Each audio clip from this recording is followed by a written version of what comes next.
வணக்கம்.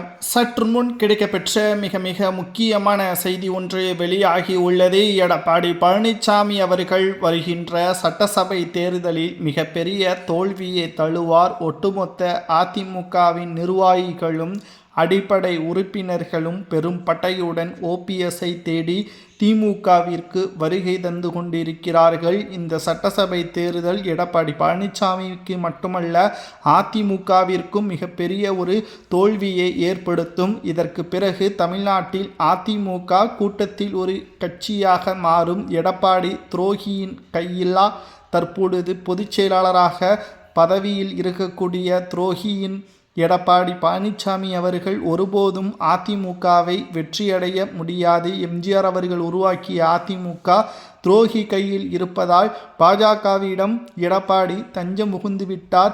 அவரது கைதுக்கு பயந்து அதிமுகவை அடகு வைத்து விட்டார் என்ற குற்றச்சாட்டை தற்பொழுது அதிமுகவின் நிர்வாகிகளே தெரிவித்து வருகிறார்கள். மேலும் எடப்பாடி பழனிசாமி அவர்கள் அதிமுகவில் இருக்கும் வரைக்கும் வெற்றி என்பது அதிமுகவிற்கு வருவது கடினம். மிகப்பெரிய தோல்வி அதிமுகவிற்கு காத்து கொண்டிருப்பதாகவும் கூட்டமாக திமுகவை நோக்கி படை எடுத்து கொண்டிருக்கக்கூடிய ஒரு சூழலும் உருவாகியே தள்ளிவிட்டார் எடப்பாடி பழனிசாமி என்ற குற்றச்சாட்டையும் முன்வைக்கப்பட்டு வருகிறது. ஓபிஎஸ் அவர்கள் நேற்று முன்தினம் மிகப்பெரிய ஒரு கட்சியில் இணைக்கக்கூடிய விழாவை 50,000 தொண்டர்கள் அதிமுகவில் இருந்து திமுகவில் இணைப்பு விழாவை நடத்தி ஓபிஎஸ் அவர்கள் ஸ்டாலின் அவர்களது மனதில் இடம் பிடித்து விட்டார். அடுத்து அதிமுகவின் முக்கிய நிர்வாகிகள், எம்எல்ஏக்கள், மாஜி அமைச்சர்கள், மாவட்ட செயலாளர்கள் என்று ஒவ்வொருவரையும் திமுகவில் இணைக்கக்கூடிய சூழலையும் உருவாக்கியுள்ளார். எடப்பாடி பழனிசாமி அவர்களுக்கு இதெல்லாம் தேவையா? ஏனென்றால் அதிமுகவின் இந்த நிலைமைக்கு எடப்பாடி மட்டும்தான் காரணம். இதை நிர்வாகிகள் தட்டி கேட்டிருந்தால் என்றைக்கோ எடப்பாடியே தூக்கி வீசியிருப்பார்கள். சசிகலா அவர்களது காலை பிடித்து முதல்வராக பொறுப்பேற்ற எடப்பாடி என்றைக்கு சசிகலாவை கட்சியிலிருந்தும் பதவியிலிருந்தும் நீக்கினாரோ அன்றைக்கே தொண்டர்கள் சுதாரித்து கொண்டிருந்தால் 11 தோல்வி நடந்திருக்காது. அதிமுக அரியணையில் ஏறியிருக்கும்.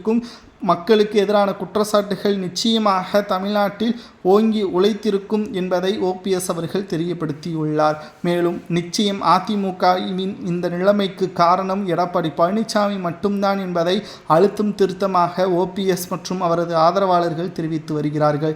அதிமுகவில் இருக்கக்கூடிய நிர்வாகிகள் பெரும் படையுடன் திமுகவில் இணைவது சரியா என்பதை உண்மையான அதிமுகவின் தொண்டர்கள் மறக்காம கமெண்ட் வாயிலாக கூறுங்கள். இதுபோன்ற அரசியல் செய்திகளை தெரிந்து கொள்ள நமது சேனலுக்கு ஒரு சப்ஸ்கிரைப் மட்டும் பண்ண இருங்க.